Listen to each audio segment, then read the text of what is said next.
Hi guys, gusto ko lang po ipahayag sa inyo ang aking opinion tungkol sa Photolab. Sa Photolab po na nauuso ngayon, kung makikita nyo ang gaganda at saka ang sexy ng mga babae, no? Daring. Yung bang revealing yung kanilang profile. Alam po ninyo, ang spiritual enemy is planting seeds of pagmahay o pagsisisi sa ating original mukha.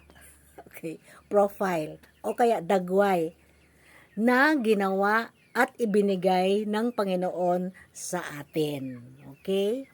Aware o di mo kabantay sa paagi sa yawa o paagi sa kaaway spiritually, of course, sasabihin mo, I will try. Masubukan nga.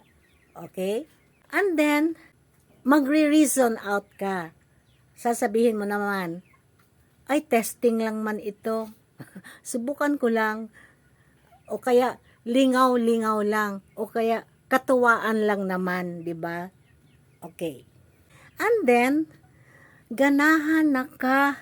Sige, naka-post. Yung bang nakita mo sa iyong Photolab, gustong-gusto mo, 'di ba? Tapos gustuhan mo man ang result kasi sa Photolab walang pangit, puro siyan magaganda, 'di ba?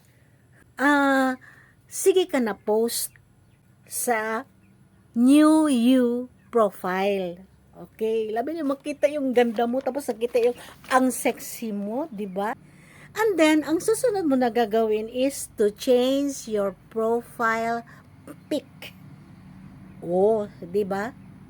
And then, slowly creeping into our hearts na sana ganyan ka kaganda at kasexy. And slowly, mapulihan na sa imuhang selfish desire, no, ang tuyuan sa ato ang Ginoo. Kung ano yung purpose nyo sa atin. Kay gihimo man ta sama sa iyang dagway, kailangan i-praise natin siya at saka mag-thank kay binigyan niya tayo ng ganyang itsura, no? Actually, walang pangit sa mga creation ng Ginoo. Puro yan magaganda. Po, kaaya-aya yan sa harapan ng Diyos.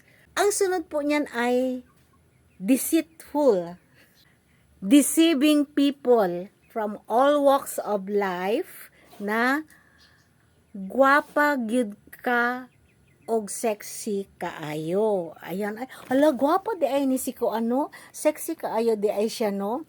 Okay, kay gi-change mo naman ang iyong profile pic. And then, between men and women, kay ganyan ka kagwapo, ganyan ka ka-masculine, ganyan ka ka-ganda, ganyan ka ka-sexy. Oh, the next step will be, pagpapantasyahan ka na nila.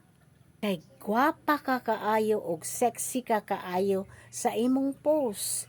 Revealing na kaayo, no? You see, guys, wala na truth sa Facebook. Mawala. Dahan-dahan ng kinakonquer ng kalaban spiritually. Alam naman ninyo kung sino yung kalaban spiritually.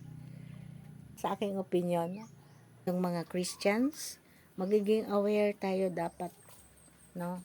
Yung ating profile pic, mauna na siya.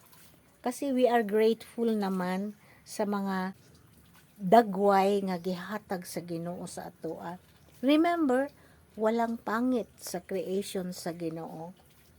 Puros na nindot sa iyahang atubangan. Ayaw pasagdi nga magtanom. Ang yawa diha kanimo og kanang pagmahay sa imong kaugalingon nga profile. Be true to yourself, be honest to yourself, and be honest to God. Okay, guys? Thank you. Bye-bye. Stay safe always. Thank you for following me.